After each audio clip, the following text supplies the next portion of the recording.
അത്തരം ആക്രമണങ്ങൾ മുമ്പും ഉണ്ടായിട്ടുണ്ട്. പക്ഷേ ഇപ്പോൾ നെതന്യാഹുവിനെ സംബന്ധിച്ചിടത്തോളം അദ്ദേഹത്തിൻ്റെ ഇപ്പോൾ നേരിട്ടുകൊണ്ടിരിക്കുന്ന അഴിമതി വിചാരണ, അതിനുശേഷം അത് കൈവിലങ്ങിലേക്കും അതേപോലെ തന്നെ തുറങ്കിലേക്കും എത്തിപ്പെടാനുള്ള സാധ്യതകൾ അവിടെ അവശേഷിക്കുകയാണ്. ആ ഘട്ടത്തിൽ പലതരത്തിലുള്ള കള്ളപ്രചാരണങ്ങളിലൂടെ ഈ ഒരു നയത്തെ അല്ലെങ്കിൽ ഇപ്പോഴത്തെ സാഹചര്യത്തെ മറികടക്കുക എന്നുള്ളതാണ് നെതന്യാഹുവിൻ്റെ ഓഫീസ് വിചാരിക്കുന്നത്. അതിനനുസൃതമായിട്ടുള്ള അതിനു പറ്റാത്ത മുഴുവൻ ആളുകളെയും ഈ സ്ഥാനങ്ങളിൽ നിന്ന് നെതന്യാഹു നീക്കിയിട്ടുണ്ട്. ഇസ്രായേൽ പ്രതിരോധ മന്ത്രിയായിരുന്ന ബെൻഗവിറിനെ ആദ്യത്തിൽ മാറ്റുന്നു, IDF-ന്റെ മേധാവികളെ മാറ്റുന്നു, അതേപോലെ തന്നെ ഷിൻബെറ്റിൻ്റെ മേധാവിയെ മാറ്റുന്നു.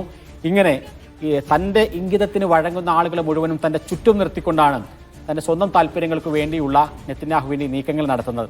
അതിനുവേണ്ടി പലതരത്തിലുള്ള കാരണങ്ങൾ നെതന്യാഹു പറയുന്നുവെങ്കിലും അതിൻ്റെ ആത്യന്തികമായ കാരണം എന്ന് പറയുന്നത് ഈ യുദ്ധത്തെ നീട്ടിക്കൊണ്ടുപോവുക എന്നുള്ളത് തന്നെയാണ്. അതുകൊണ്ട് തന്നെ അമേരിക്കയുടെ കൂടി സഹായം തേടിക്കൊണ്ട് മാത്രമേ മിഡിൽ ഈസ്റ്റിൽ ഒരു GCC രാഷ്ട്രത്തിന് നേരെ ഇസ്രായേലിന് അറ്റാക്ക് നടത്താൻ സാധിക്കുകയുള്ളൂ. അത് മറ്റൊരു ഭാഷയിലും പറയാം.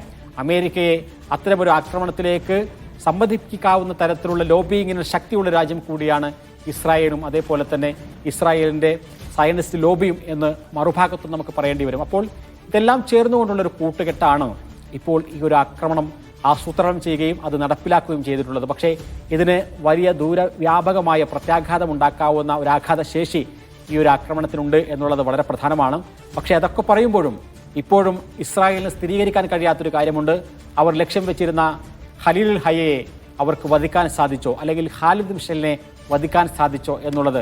അങ്ങനെ ഇത്രയും പ്രത്യാഘാതം ഉണ്ടാക്കുന്ന നിർണായകമായിട്ടുള്ളൊരു തീരുമാനമെടുത്ത് അത് നടപ്പിലാക്കുമ്പോൾ അതിനൊരു ഇമ്പാക്റ്റ് ഉണ്ടാവണം, അതിനൊരു ഫലം ഉണ്ടാകണം, റിസൾട്ട് ഉണ്ടാവണം. പക്ഷേ ആ റിസൾട്ട് ഉണ്ടായിട്ടില്ല എന്നുള്ളത് തന്നെയാണ് ഇപ്പോൾ അൽ ജസീറയും അതേപോലെ തന്നെ ഹമാസും പറയുന്നത്.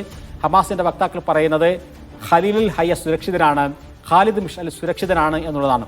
പല ഇസ്രായേലി മാധ്യമങ്ങളും പറയുന്നത് ഖലീൽ ഹയയുടെ കുടുംബത്തിൽപ്പെട്ട ആളുകളും അതേപോലെ തന്നെ ആ ഓഫീസിലുണ്ടായിരുന്ന ഖലീൽ ഹയയുടെ സഹായി അടക്കമുള്ള ആളുകളാണ് കൊല്ലപ്പെട്ടത് എന്നുള്ളത് കൂടി ടൈംസ് ഓഫ് ഇസ്രായേലിനെ പോലെയുള്ള ചില ആളുകൾ പറയുന്നുണ്ട്. പക്ഷേ അക്കാര്യത്തിൽ ഒരു സ്ഥിരീകരണം വരേണ്ടത് ഖത്തറിന്റെയും അതേപോലെ തന്നെ ഹമാസിന്റെയും എല്ലാം ഒഫീഷ്യൽ പ്രതികരണത്തിലൂടെയാണ്. ഈ ആക്രമണത്തിലൂടെ ഇസ്രായേൽ ലക്ഷ്യമിട്ടത് എന്നാണല്ലോ മനസ്സിലാക്കുന്നത്, അല്ലെങ്കിൽ അത് തന്നെയാണല്ലോ ഇസ്രായേൽ പറഞ്ഞിരിക്കുന്നത് സുഹൈൽ. അപ്പോൾ ഈ നേതാക്കൾ എല്ലാവരും തന്നെ സുരക്ഷിതരാണോ? അതിലൊരു സ്ഥിരീകരണം ഹമാസിന്റെ ഭാഗത്ത് നിന്ന് വന്നിട്ടുണ്ടോ?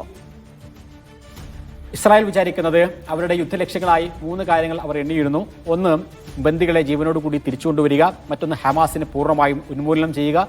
മൂന്നാമത്തെ ഒരു കാര്യം, ഗസ എന്ന് പറയുന്നത് ഒരിക്കലും ഇനി ഇസ്രായേലിന് നേരെ ഒരു ആക്രമണം ഉണ്ടാകാത്ത തരത്തിലേക്ക് മാറ്റിയെടുക്കുക.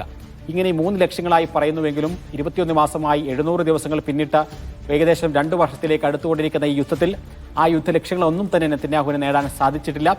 ആകെ അവർക്ക് ഉയർത്തിക്കാട്ടാൻ പറ്റും എന്ന് നെതന്യാഹുവിന് വിചാരിക്കുന്നത് ഹമാസിനെ ഉന്മൂലനം ചെയ്തു എന്ന് പറഞ്ഞുകൊണ്ട് ഈ യുദ്ധത്തിൻ്റെ ഏതെങ്കിലും ഒരു ഘട്ടത്തിൽ ഈ യുദ്ധം അവസാനിപ്പിക്കേണ്ടി വരികയാണെങ്കിൽ, ലോകത്തിൻ്റെ വലിയ സമ്മർദ്ദമുണ്ട്, ആ സമ്മർദ്ദത്തിൻ്റെ ഭാഗമായി യുദ്ധം അവസാനിപ്പിക്കേണ്ടി വരികയാണെങ്കിൽ അവർക്ക്